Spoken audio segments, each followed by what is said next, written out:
Nesse vídeo eu vim trazer a minha opinião sobre o que eu achei da primeira temporada de Invencível em geral e também vou comentar um pouquinho em geral sobre os quadrinhos, tá? Só que vai ter um pouquinho de spoiler em alguns momentos bem pontuais aqui, tá bom? Se vocês quiserem uma crítica livre de spoilers, é só visitar a crítica do meu amigo Victor Lima do canal Resumo da Ópera, que eu vou deixar aqui no card, certo?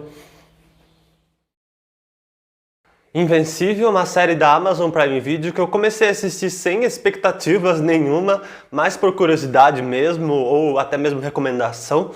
E eu me surpreendi muito positivamente. Eu acho muito interessante a maneira com que a série começa já. Na primeira cena a gente vê dois seguranças que estavam defendendo a Casa Branca enquanto ela é atacada. E antes, na conversa deles, a gente percebe que tem um contexto inteiro de família, que ele tem um filho, que ele tem uma esposa. Isso humaniza pra caramba um simples segurança que aparece em apenas uma cena de um único episódio. E Invencível faz muito isso. Coloca muito desses momentos que parecem banais do dia a dia, meio corriqueiros até, sabe?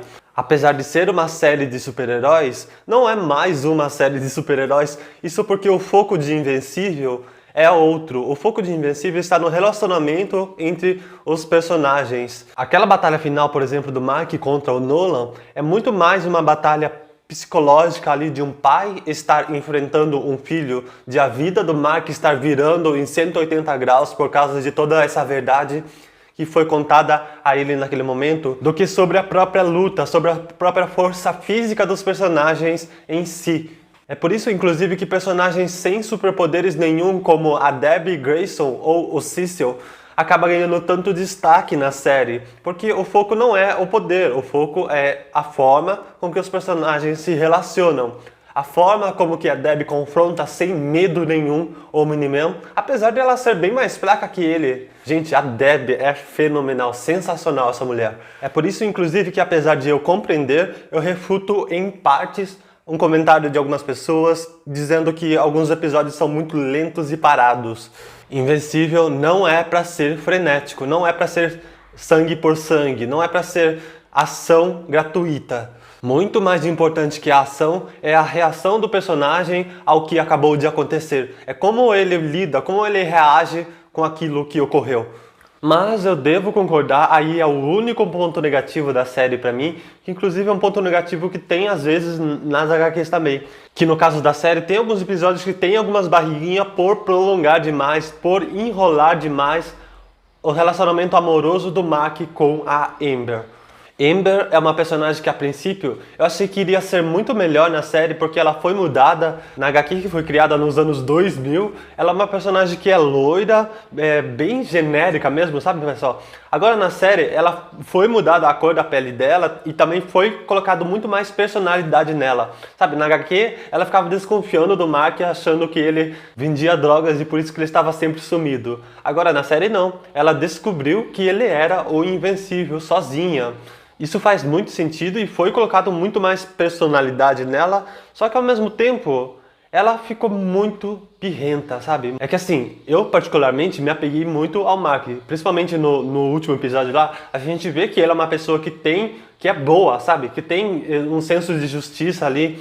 Isso é realmente bastante inspirador e faz a gente torcer por ele. E tá, no começo até dava pra entender o lado dela, porque pra ela, o Mark estava sempre se atrasando, sempre furando com ela, mas daí depois a gente percebe que ela já sabia o tempo todo e ao invés dela ir lá e falar pra ele, ó, eu sei, beleza? Não, ela ficou fazendo birra com isso e em momento nenhum da série, até o finalzinho do último episódio ali, né? Ela se mostrou ser uma pessoa gentil com o Mark, sabe? Os traços da animação também, pessoal, é propositalmente simples. Eu adorei esse traço. Eu acho que não precisava de uma super animação para esse tipo de série, até porque esse traço específico foi usado para lembrar os quadrinhos. E eu achei muito maneiro. Mas eu já vi que isso é uma coisa que dividiu um pouquinho a opinião, sim, e é totalmente compreensível, aliás. E se torna muito divertido de assistir a série também por causa da comédia, que é uma comédia bem sarcástica e debochada. Quanto às HQs, eu comecei a ler as HQs, pessoal, por causa da série, depois que tinha assistido os 3 primeiros episódios. E cara, eu comecei a ler aquilo lá e sério, eu ia dormir 4 horas da madrugada todos os dias porque eu não queria parar mais de ler. Isso porque a gente vê uma história isolada de um personagem num lugar, daí depois a gente vai complementando essa história até a gente ter um desenvolvimento de personagem muito grande. Aliás, isso é o principal motivo deles terem mudado a ordem dos acontecimentos das HQs na série. É porque é muito picadinho o que acontece nas HQs. Mas esse material base de Invencível, as HQs, também é fenomenal. É outra experiência, tá, pessoal? Tem umas coisas, como por exemplo, a cena do Nolan matando os Guardiões Globais. É broxante nas HQs, só pra deixar bem claro. Olha só como é que é, bem broxante, né? Lá na série tem aquela sequência de ação inteira que o Nolan apanha um pouquinho até. Inclusive, algumas pessoas falaram que o Nolan ficou mais fraco na série por conta dessa cena. Eu não acho que seja isso. Na verdade, pode ser que eles tenham deixado um pouquinho mais forte os Guardiões Globais. E foi muito melhor assim, se ele chegasse lá e derrotasse os Guardiões Globais com um golpe só, como foi nos quadrinhos, ia ser muito ruim. Em contrapartida, não tinha como colocar uma sequência toda de ação nos quadrinhos, certo? Então é uma linguagem diferente, linguagem dos quadrinhos, isso dá certo, linguagem da série, isso dá certo. Eu gostei de ambas as experiências, tanto das HQs quanto da série, mas na série eu acho que ainda está melhor a questão dos diálogos, está mais fluido, está mais natural. Tem muita gente comparando Invencível com The Boys. Eu acho que a única coisa que se iguala, que parece mesmo, é por causa da questão da violência, que tem muita violência naquele final. Inclusive, eu achei mais violento que The Boys, inclusive, naquele final. Naquela cena que o Omni-Man pega e esmaga o Invencível dentro do trem ali e mata um monte de gente. É muito grotesco, me deu embrulho no estômago aquela cena. Só que em The Boys os super fazem isso por vaidade, por motivos muito mais egoístas do que em Invencível. Em Invencível a motivação é uma coisa muito maior, vocês vão perceber isso com o tempo, com a chegada da segunda ou da terceira temporada. E outra enorme diferença também é que The Boys também é baseado em quadrinhos, só que quando a gente para analisar o quadrinho de Invencível com o quadrinho de The Boys, não tem nem comparação, gente. O de Invencível é muito superior ao de The Boys. Mas, nossa, é surpreendente o tamanho e a qualidade dessa história nas HQs. A forma com que o Robert Kirkman conseguiu expandir esse universo, conseguiu desenvolver bem todos os personagens.